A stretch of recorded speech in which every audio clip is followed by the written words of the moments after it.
Olá a todos, bem-vindos à parte 5 da aula 6 do curso de Dispositivos e Sistemas Fotovoltaicos. Então, nessa aula, estamos falando sobre células fotovoltaicas, células solares. E aí, nesse vídeo, nós vamos falar um pouquinho sobre a caracterização, a simulação teórica, né, e a otimização de células fotovoltaicas. Bom, existem diversas técnicas, né? Eu vou mostrar apenas algumas delas, as que são mais comuns se usar na área de células solares, tá? Principalmente para extrair as figuras de mérito, parâmetros internos também da construção dos materiais, além de outros, né? E todas elas visam, né, sempre inferir as características elétricas, térmicas, óticas, optoeletrônicas desses dispositivos. Bom, existe uma condição padrão de caracterização, né? Então, esse conjunto de condições que eu vou falar agora, ele serve para que haja uma padronização mundial em termos das curvas, né? Que se apresentam em artigos científicos ou em datasheets, né? Dos dispositivos. E essas condições são chamadas de STC, Standard Test Conditions, ou condições de teste padrão. Então, isso aqui foi estabelecido pela ASTM, né, o Inmetro dos Estados Unidos, alguns anos atrás. Eles estão sempre renovando, né, atualizando essas condições, mas não mudam muito em relação ao que já está estabelecido. Bom, então a temperatura do dispositivo tem que ser 25 graus Celsius durante a caracterização. Aí vocês podem perguntar, ué, mas a célula não esquenta mais que isso quando está no sol, por exemplo? E a resposta é sim. Eu já soube de células solares que chegam a 90 graus, 95, às vezes até 100 graus, né? Mas aí então você tem que ter algum tipo de sistema de resfriamento para caracterizar essas células nas condições de teste padrão. O espectro tem que ser o AM1.5G, se você estiver fazendo testes para aplicações globais, né? Aplicações planas. E caso você queira caracterizar a sua célula sob concentração, AM1.5D. Para aplicações espaciais é o AM0, né? Ah, professor, mas o pessoal não caracteriza essas células no Sol?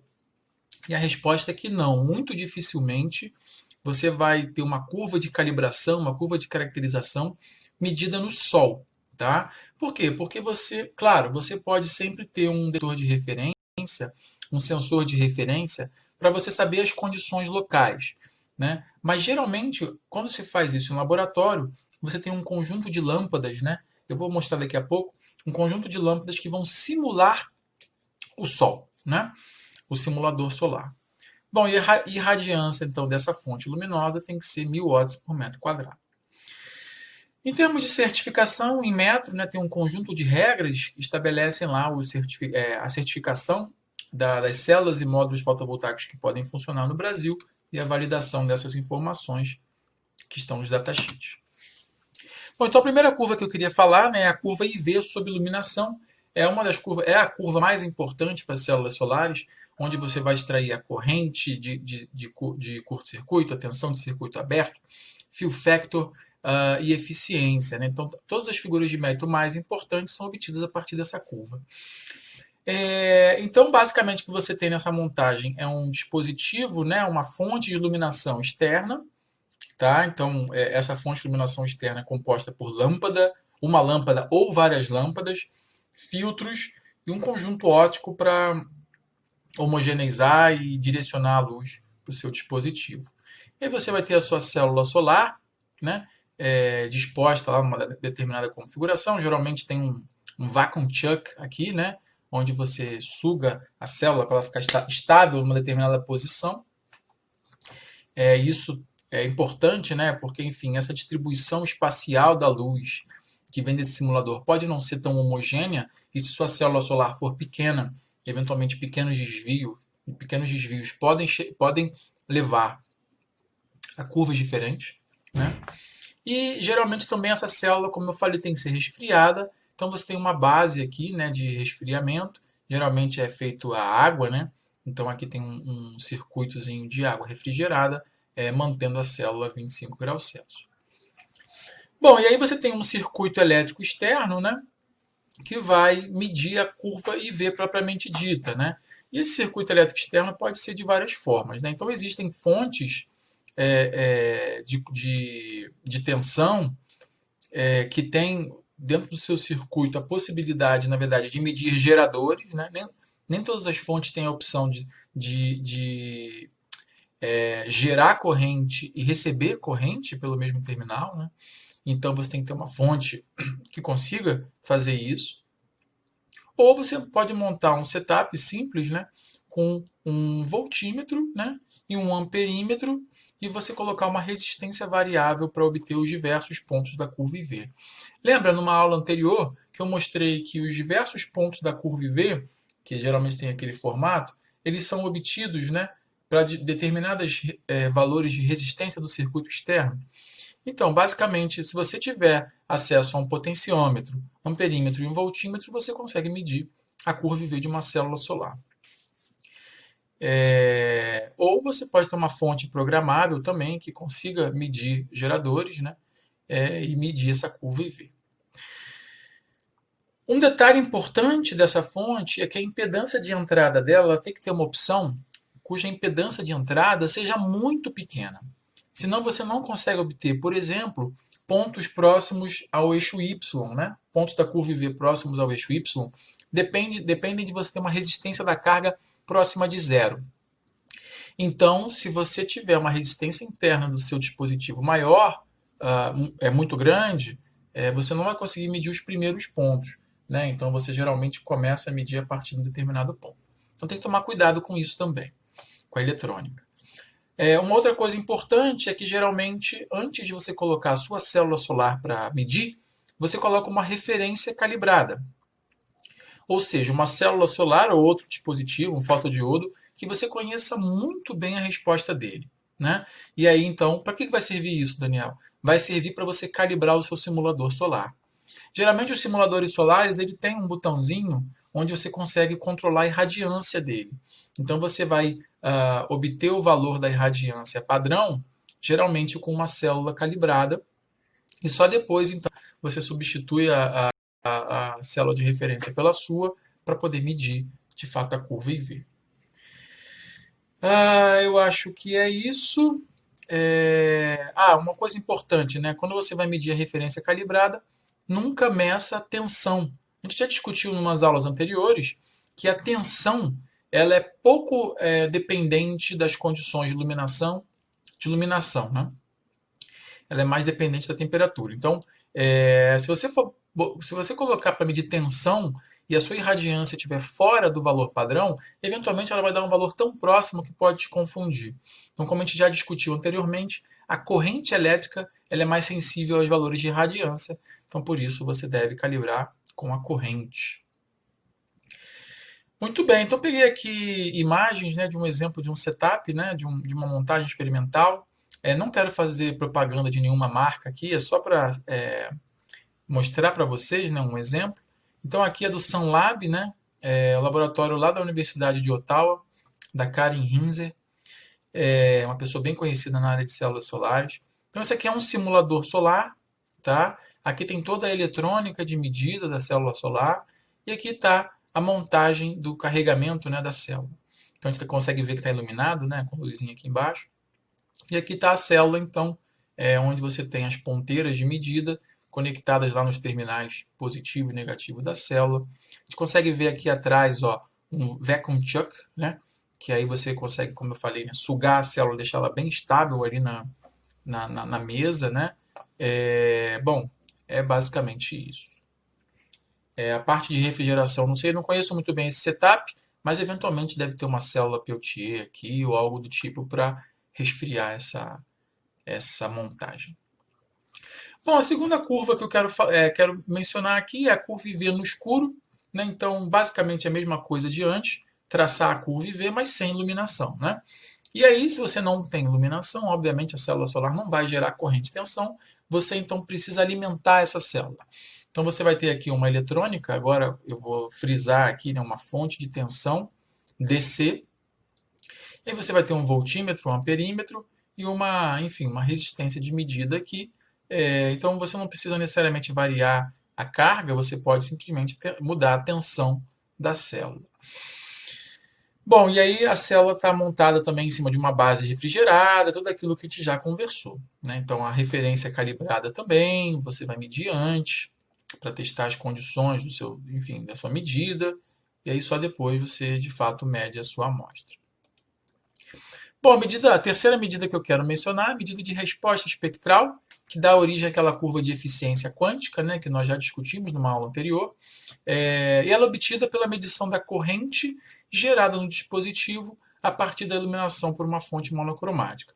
Então a gente vai lembrar que a resposta espectral, então, geralmente é medida em corrente por potência e comprimento de onda por comprimento de onda.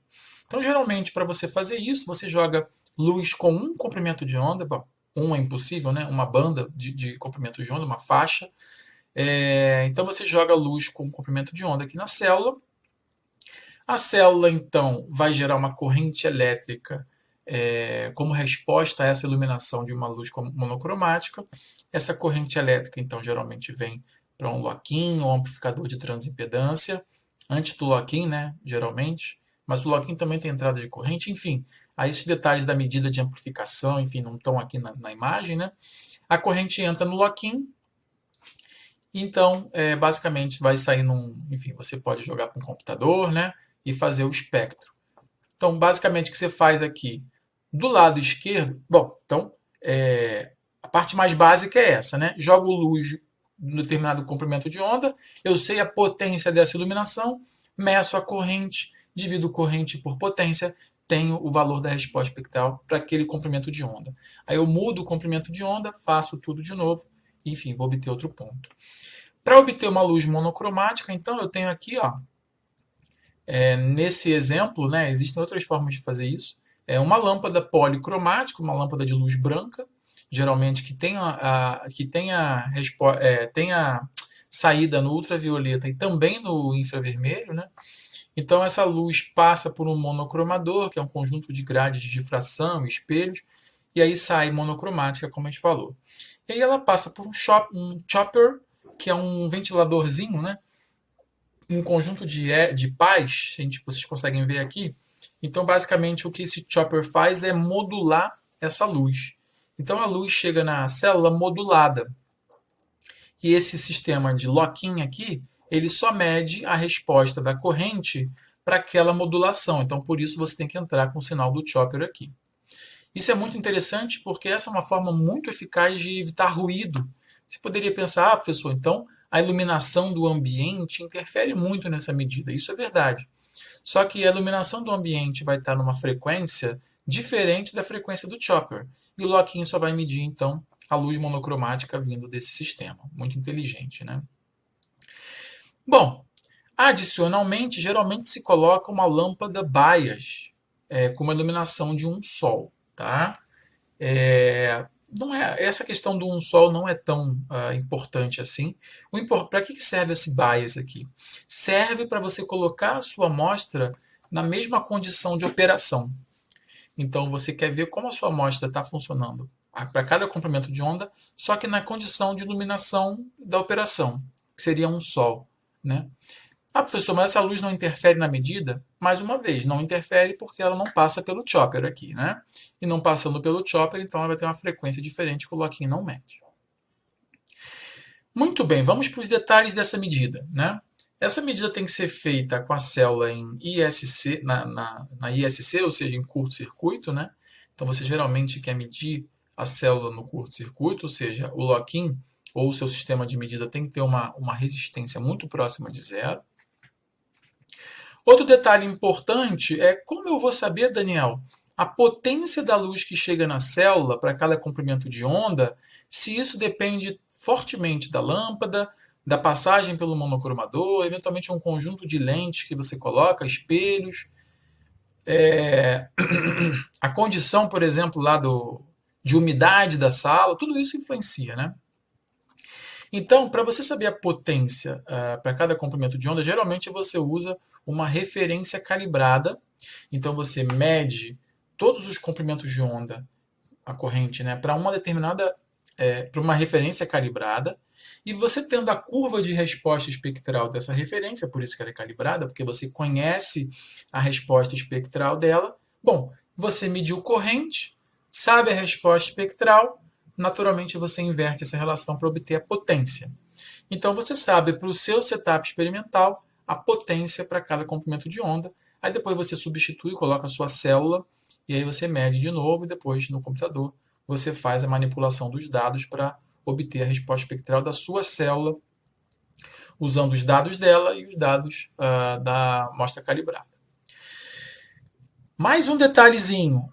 Geralmente, além disso, se coloca, eu não coloquei nesse desenho para não sujar muito ele, ao invés de um espelho aqui, um beam splitter, que separa o feixe de luz em duas componentes. Uma que segue aqui para a célula ou para a referência, e outra que vai para uma amostra ou para um detetor de monitoramento. Então fica o tempo todo um detetor de monitoramento aqui. Isso serve para quê, Daniel? Bom, a gente vai sempre interpretar uma queda de corrente como uma queda na resposta espectral.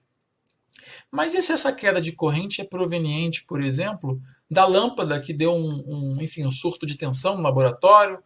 Claro que se orienta, né, a ter uma fonte, né, estabilizada para a lâmpada, mas enfim, essas coisas podem acontecer. A umidade relativa ela tem uma distribuição de uma forma que, por azar, em determinado momento ali se concentrou uma umidade maior e baixou o valor da irradiância, enfim.